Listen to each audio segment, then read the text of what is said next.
Olá pessoal, dando continuidade à parte de tratamento de exceções, no último vídeo a gente viu que o lançamento de exceções é um processo de emitir um sinal ou gerar um evento que, se não for tratado por quem chamou o método, pode até finalizar o programa, certo? Então a gente vai ver agora como que a gente pode fazer isso em Java. Bom, a gente faz dessa forma aqui, ó. Repare que eu mudei lá o método remover aluno. Antes ele estava booleano e retornava true se tivesse removido e false se não tivesse removido. Agora eu voltei ele para void e o que eu vou fazer é o seguinte: se o aluno for removido, beleza, ele vai entrar nesse if. Se a posição for válida, né, que for passada aqui for válida, vai remover o aluno. Faltou, aqui está maior que zero, teria que ser maior ou igual a zero. Eu vou corrigir no slide depois. Mas então, voltando. Se for passada uma posição válida, vai entrar no if e vai remover o aluno. Okay? E funciona tudo como a gente sempre fez. Se for passado uma posição inválida, vai entrar no else. E aí ele vai cair nessa linha especial aqui. Ó. O que está acontecendo aqui? Vamos avaliar.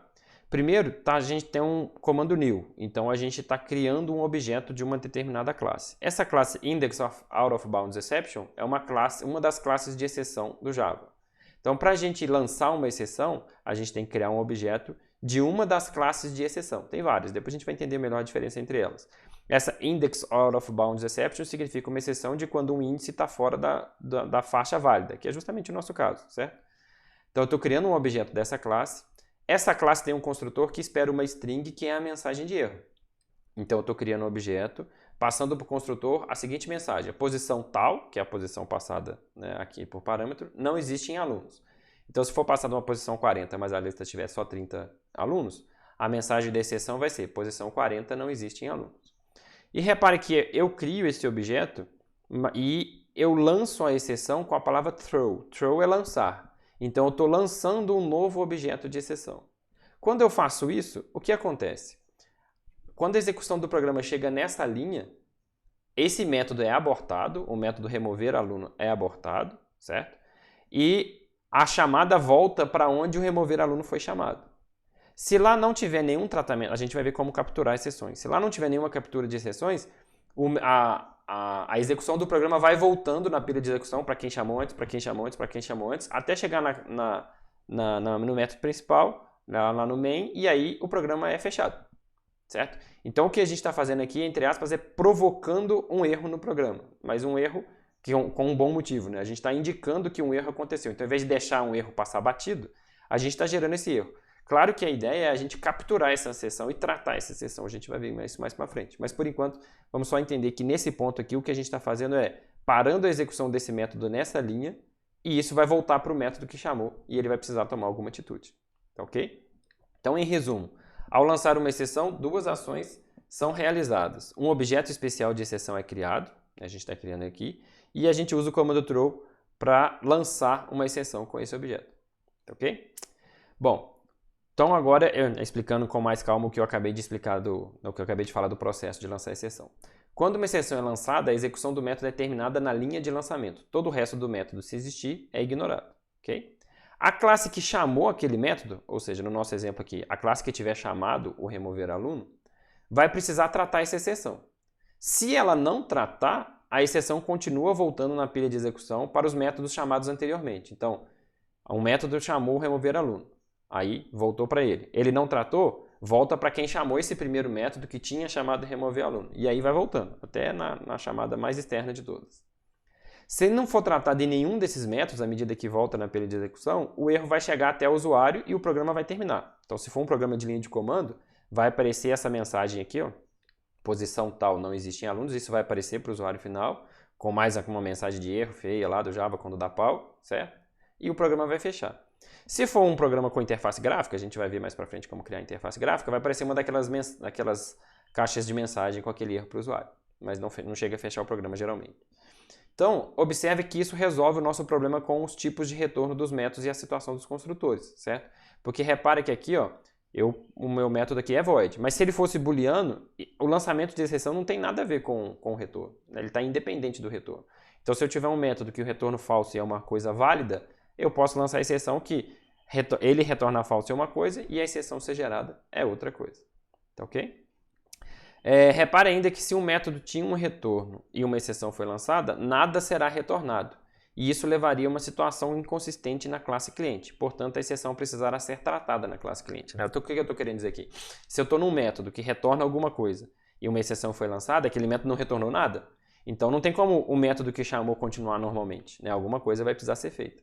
A mesma coisa nos casos dos construtores. Se uma exceção for lançada dentro da execução de um construtor, o objeto que a gente estava tentando criar não foi criado, certo? Então algo precisa ser feito, ok? Então, como a gente viu, o efeito de uma exceção afeta quem lançou a exceção, ou seja, o método que tem a chamada do comando throw. Lá no nosso caso do remover, não afeta aquele método, porque ele para a sua execução naquele ponto e não continua mais. Mas também quem chamou o método, porque quem chamou o método também vai precisar fazer alguma coisa, certo? Reforçando, no método que lança a exceção, o método é terminado na linha que causa a exceção. Então, chegou na linha do throw, né, não é executado mais nenhum código. Então, por isso, não pode ter nenhum código na sequência do comando throw, já que ele nunca seria executado, certo? Quando chega no throw, uma exceção é lançada e o método é abortado. Então, não faz sentido ter código depois do throw. E, como eu já disse, o método termina sem um retorno. Já para quem chamou o método, então no nosso exemplo, lá na classe onde chamou o remover aluno, ele pode capturar a exceção e fazer algum tratamento, é o que a gente vai ver no próximo vídeo. Ou se ele não fizer nada, o método cliente também vai terminar na linha da chamada. Então, assim, lá naquele ponto onde foi chamado o remover aluno, também não vai continuar a fazer mais nada lá para baixo, se não for tratado. E aí ele vai voltar para o método que chamou esse método. E por aí vai, certo? Até chegar lá, poder chegar no usuário. Bom, a gente vai ver isso na prática com um exemplo aqui, fica mais fácil. Talvez esteja um pouco abstrato o que eu estou dizendo. Então, vamos ver aqui na prática isso. Vocês vão ver lá eu vou abrir aqui o BlueJ.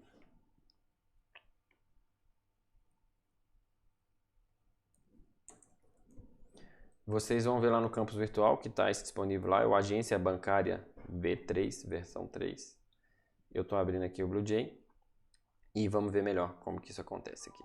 Talvez fique um pouco mais claro.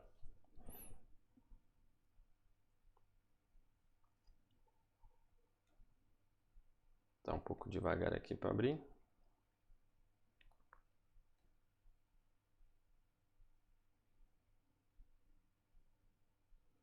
Tá aqui. Esse daqui é um código de exemplo de uma agência bancária, certo? Eu vou primeiro dar uma passada rápida aqui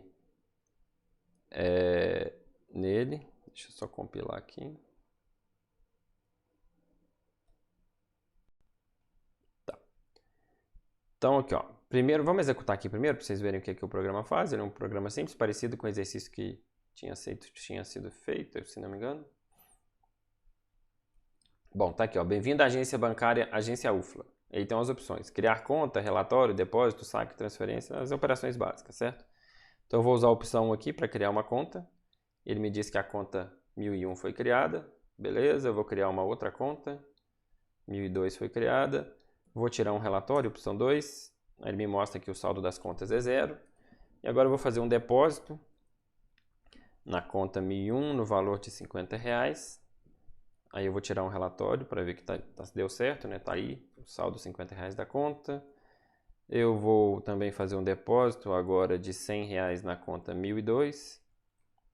Okay? Então eu não vou usar todas as opções aqui, não são as opções, né, básicas aí de conta, ok?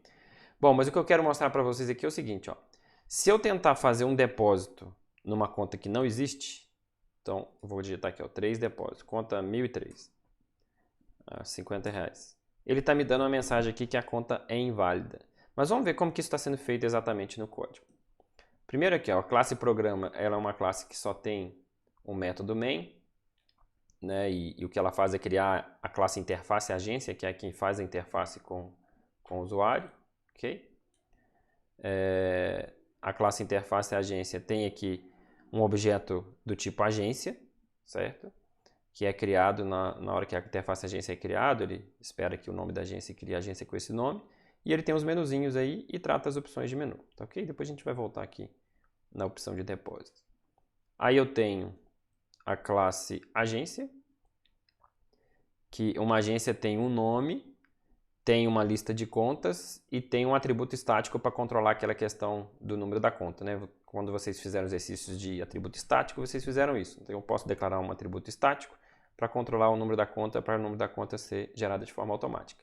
Eu gostaria de aproveitar aqui para chamar a atenção, né, a gente já viu em vídeos anteriores aí, o conceito de classes abstratas e de interfaces. Então, repare que eu estou declarando a classe, o atributo contas, com o tipo map de integer conta. Map é uma interface, certo? É um mapeamento, onde eu posso ter uma chave dada por um inteiro, e ele vai, se eu passar uma chave que é inteira, ele vai me retornar um objeto desse tipo. Então, as nossas contas têm números, certo? Então, isso aqui serve para, eu posso consultar eu posso ir nesse atributo contas e dado um número de conta, ele vai me retornar um objeto conta. Aí vocês vão dizer assim, mas isso não era um hash map? Exatamente. Na verdade, um hash map é uma das formas de implementação desse tipo de mapeamento. Então, eu estou declarando aqui o atributo com o meu tipo mais geral map, mas na hora de criar o objeto, o que eu crio realmente é um hash map, ok? Então, o tipo estático aqui é um tipo, salvo engano, map é uma interface, então o tipo estático é uma interface, mas o tipo dinâmico que é guardado nesse atributo é um objeto do tipo hash map. Outra coisa que eu estou fazendo aqui que eu não tinha comentado antes, é que na hora de criar o objeto, eu não preciso colocar aqui entre o menor e o maior os tipos, tá ok? O compilador já sabe. Se eu declarei aqui que é de integer e conta, então ele sabe que aqui também é integer e conta, então eu não preciso tratar, tá certo? Bom, aí tem as opções de criar conta, depositar, aqui que eu quero mostrar para vocês, ó. O que eu tinha feito ali foi o seguinte, eu fui tentar depositar numa conta que não existe, certo? Como é que está implementado o método de depositar? Ele espera o número da conta e o valor, aí ele tenta pegar a conta pelo número que foi passado lá no nosso atributo contas e guarda na variável conta. Esse método get, se for passado um número de conta que não existe, ele retorna null, certo? Então a variável conta vai estar null, se não existir. Se por acaso ela existir, ele deposita. Se não existir, olha o que tem aqui, o nosso lançamento de exceções, certo? Então está sendo lançada uma exceção do tipo runtime exception. Estou criando um objeto do tipo runtime exception com a mensagem conta inválido, ok? Então eu vou agora onde esse método depositar é chamado, aqui na classe interface agência. Ó. Aí a gente vai ver no próximo vídeo o que significa esse try catch aqui, ó. A gente está tratando a exceção. Isso a gente vai ver mais para frente. Por enquanto eu só quero mostrar para vocês que quando eu chamo o método depositar, quando chega nessa linha, se a conta não existe, eu estou lançando uma exceção. Então o método, a execução dele para e volta aonde ele foi chamado. Ele volta aqui, ok? E nesse caso tem um try catch, que é o tratamento de exceções, a gente vai ver no próximo vídeo o que isso faz. Mas se não existisse esse try catch aqui, esse método fazer depósito também ia ser interrompido e ia voltar em quem chamou fazer depósito. Ia voltar aqui, ó. Aí aqui, como não tem um tratamento, esse método tratar a opção menu ia ser interrompido e ia voltar em quem chamou ele. Tratar a opção menu está sendo chamado aqui dentro do exibir. Como aqui não tem um try catch, esse método exibir ia parar a execução dele e ia voltar em quem chamou. E quem chamou foi lá na classe programa, certo? Que é o nosso método main principal do programa. Como não tem try catch aqui, ia ser exibida a mensagem para o usuário e o programa ia terminar, certo? Então, se não existisse lá no método, esse try catch aqui, ó, né, no fazer depósito, isso que ia acontecer. A execução do programa ia voltando em quem chamou, até o programa fechar e dar erro. Mas no próximo vídeo a gente vai ver como que a gente usa então esse try catch para evitar esse problema. Ok? Vou voltar aqui na apresentação, só para ver se falta alguma coisa. Não, aqui o slide só está mostrando, né, que é o exemplo aí do depositar. Então no próximo vídeo a gente vai ver lá para que serve aquele try catch, como que ele captura a exceção. Até lá!